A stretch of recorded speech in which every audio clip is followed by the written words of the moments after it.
Hello, I want to share today with you how to support members of your team. I've got just 4 things I want to share with you in a context where you are building a team and you are wanting to support your team. Remember, there's some videos that I've posted prior that are talking about building strong teams. I think there's one about building 3 secrets of building a strong team, and then how do you give clear instructions, things like that. And then one of the things the advisors in one of those videos that I share is that you have to give support, adequate support to the members of your team.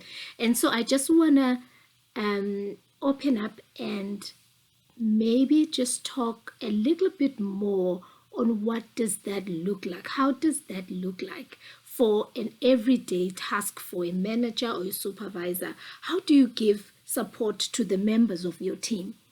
Well, you can do many different things, but if I had to sum up everything, I can just give you 4 things that you can do. Let's just maybe list them for now. It's ask, listen, consider, do something. Ask, listen, consider, and then do something. Now that I'm giving you that in a good sequence so that it's easier to remember, you have to be a leader that is very open to asking people questions, not just questioning them as in you're challenging their abilities or you're being critical, but you're asking for ways you can give them support. You can do this on a daily basis. Where can I help? Where do you need my help? Just few lines like that.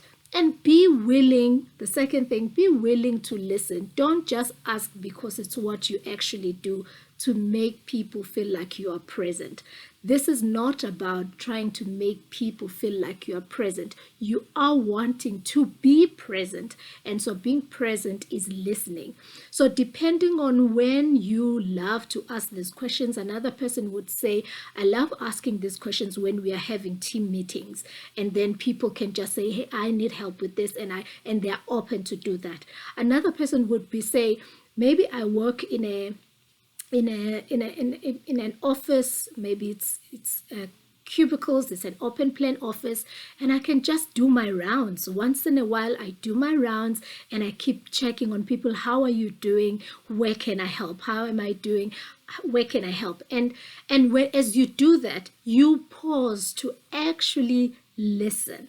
Now, it depends on where people are at. Another person, when you're asking where can I help, they can literally just tell you there and then where you can help. Other people ramble and they go and tell you all these long stories that you truthfully do not want to hear.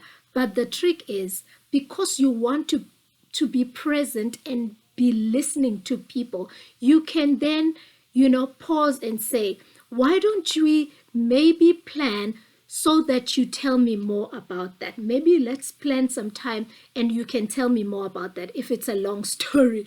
And if it's just a quick thing, then you have to consider the options that you have. Are you able to help this person? Or do you need to refer this person to someone else? Or do you have to provide resources for this person? You are now considering your options. Don't play a savior mentality. Now, as a manager, you want to empower your team. You don't want to do things for people. You want to consider, is this person asking because they are really stuck? Do they want my encouragement or do they want my help in the general sense of the word? And then once you've considered what they actually need and what you are hearing them say, then go and confirm. You can confirm and say, am I hearing you right? You need me to help you with this, this, and that. And they can say yes, or they can correct you. And then do something about that. That's the 4th thing. Do something. There's nothing as frustrating as when you are vulnerable and you tell your superior that you actually need their help and they are just giving you empty promises. Oh, let's meet at 2 and sort this out, and at 2 they're out for lunch. Oh, let's you know what, I'm gonna organize for you to do this, da da da da da, and you're expectant because your superior that you trust has made this promise to you, only to find that they were actually just, buttering you up. They were just telling you something that you wanted to hear at that particular time. You have to be truthful. Do not, the fact that I'm saying give yourself time to consider what you need to be doing, it will help you not to make haphazard commitments and promises or engagements that you're not gonna be able to actually fulfill. And so when you walk away saying, let me see what I can do for you, I'll come back to you. Then you're going back to consider what you're going to do, and then you come back and say, you know what I'm going to do, because you already have made plans. Don't say I'm going to do something and you haven't made plan, because when you go back, you might just discover that you can't do what you said you would do. And so be honest, be authentic. People, when you're being authentic and open and say, actually, I'm not sure how I can help you for now. Can I think about it? I'll get back to you.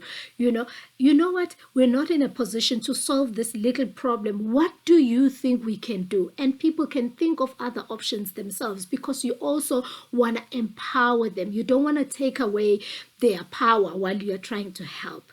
So I hope you find this helpful. You ask, you listen, you consider, and then you do something about it.